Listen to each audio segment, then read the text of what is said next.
मैं एक small and medium enterprise का चालक मालक हूँ। बड़े सोचने के बाद मैंने कुछ सेल्समैन रखे।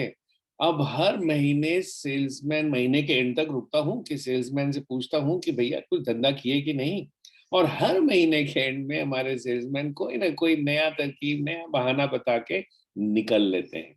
मैं असमंजस में हूँ एज ए चालक मालक कि मैं कैसे अपनी सेल्समैन की परफॉर्मेंस की असेसमेंट करूँ। Hello friends, my name is Sanjay Singh. I'm your sales coach, and in today's video of this business muscle series, जहाँ की हम स्मॉल एंड मीडियम एंटरप्राइज के चालक मालक के साथ क्लोजली वर्क करते हैं और बातें करते हैं कि कैसे आपका बिजनेस मसल बढ़े। तो आज की इस वीडियो में हम समझना चाहेंगे कि एक सेल्स पर्सन की परफॉर्मेंस का असेसमेंट कैसे हो। तो इस श्रृंखला में how do you assess your sales person, no emotions only facts, कैसे हम सिर्फ फैक्टफुल स्टडी करें। तो आइए देखिए, चार चीजों को समझना है। The key result areas for a sales person. Four, number one, नए कॉन्टैक्ट कितने करता है वो। ये बहुत जरूरी है कि हमारा सेल्समैन हर रोज कुछ नए लोगों को मिले। तो कितने नए लोगों को मिलता है, न्यू कॉन्टैक्ट्स। दूसरा, उसकी सेल्स फनेल की मूवमेंट कैसी है। तो तीसरा, उसके पास डेटाबेस कितना है, कितने सस्पेक्ट की डेटा है और उसकी मैनेजमेंट कैसे करता है वो। और चौथा, sales closing.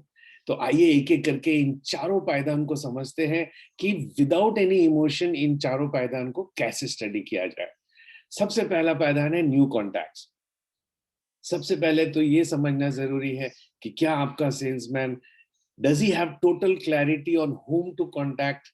That means customer silo planning है क्या उनकी। कहने का मतलब है कि जो अपना धंधा वो करेंगे तो किन ग्राहकों के सेगमेंट्स में, what are the silos where he is going to work. और देखिए एक ग्राफ बना हुआ है कि silo one, silo two, silo three, अगर प्लानिंग होगी तो उनको पहले से पता होगा कि हर साइलो में कितना परसेंटेज नए कॉल कर रहे हैं। ये आप असेस करने की कोशिश कीजिए। इससे समझ में आएगा कि क्या वो सारे साइलों में काम कर रहे हैं कि नहीं। ये भी समझ में आएगा कि किस साइलों में वो ज्यादा काम कर रहे हैं। और इस चीज का मापदंड क्या है, क्योंकि in management if you cannot measure it you cannot improve it. तो इसका मापदंड है दोस्तों MNOC पर डे, यानी minimum number of contacts per day. हर महीने हर रोज क्या MNOC की फिगर आ रही है। और महीने की शुरुआत में आप उनको एक MNOC का टारगेट दीजिए और उस MNOC की कॉम्प्लायंस को स्टडी कीजिए। पॉइंट नंबर टू, उनका सेल्स फनल मूवमेंट कैसा है। और आपको पता है कि सेल्स फनल में suspect, prospect, lead, proposal, negotiation, order, इन पांचों छह चीजों को सजाया जाता है श्रृंखला में।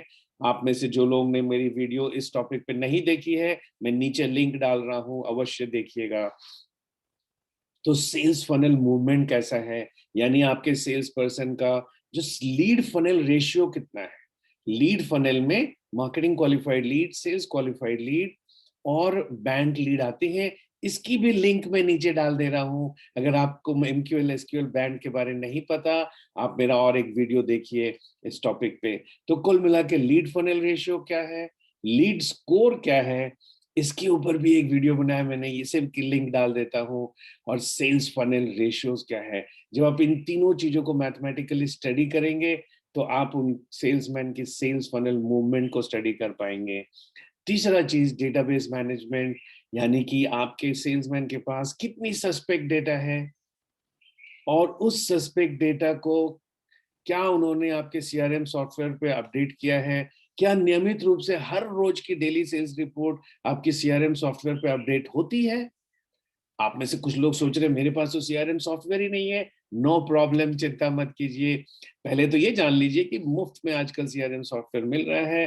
पर अगर आपका CRM सॉफ्टवेयर नहीं है तो कोई तो सिस्टम होगा जिसमें आप डेली की सेल्स रिपोर्ट अपडेट करते होंगे। वो हो रहा कि नहीं हो रहा। और अवश्य चेक कीजिए कि हर एक इंक्वायरी की जो ड्यू डेट ऑफ मीटिंग है उस पर आपका सेल्समैन मिल रहा कि नहीं मिल रहा। तो ये तीनों चीज मिला के डेटाबेस मैनेजमेंट हो जाएगी। और चौथी चीज जो आपका पसंदीदा, सेल्स क्लोजिंग।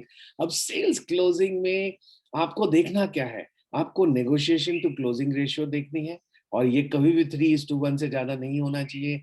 आपको प्रपोजल टू नेगोशिएशन रेशियो देखना है, ये भी कभी भी 3:1 से ज्यादा नहीं होना चाहिए। और अगर इन रेशियोज की कॉम्प्लायंस नहीं है तो आपको अपने सेल्समैन की क्लोजिंग स्किल्स की असेसमेंट करनी है और इस असेसमेंट के दौरान आपको समझना है कि क्या आपका सेल्समैन बांटना के कॉन्सेप्ट को समझता है, क्या आपकी सेल्समैन 5K थ्योरी समझता है, क्या आपका salesman 7 laws of sales negotiation से अवगत है। नहीं, आपने कभी नहीं सुना इन लफ्जों को, नो वरी, मैं इसका भी लिंक नीचे डाल दूंगा ताकि आप इन सारे वीडियोस को देखें और सेल्स क्लोजिंग को समझ पाए। आखिरी में बताना चाहूंगा कि हर बार असेसमेंट के बाद आपके सेल्समैन में कोई ना कोई ट्रेनिंग की नीड आएगी। You must recommend training for sales people according to the areas of improvement, क्योंकि इसी तरह धीरे धीरे तराश के हम अपने सेल्समैन को सुपर सेल्समैन बनाते हैं। दोस्तों, बिजनेस मसल्स की इस श्रृंखला में अगर आपको ये वीडियो पसंद आया तो नीचे जाके चैनल पे सब्सक्राइब कीजिए, बेल आइकन पे क्लिक कीजिए, क्योंकि हर रोज मैं बिजनेस मसल सीरीज में एक नया वीडियो लेके आपके पास आ रहा हूँ और आप क्लोजली इसको फॉलो करेंगे बिल्कुल मुफ्त में, तो आपको अपने बिजनेस को बेहतर बनाने का, अपने बिजनेस में मसल्स बढ़ाने के नए नए टिप्स मिलेंगे। मैं संजय सिंह, आपका सेल्स कोच, यहाँ से विदा लेता हूँ और इस अपेक्षा में कि अगली वीडियो जब अपलोड करूंगा तो हम और आप दोबारा मिलेंगे। नमस्कार।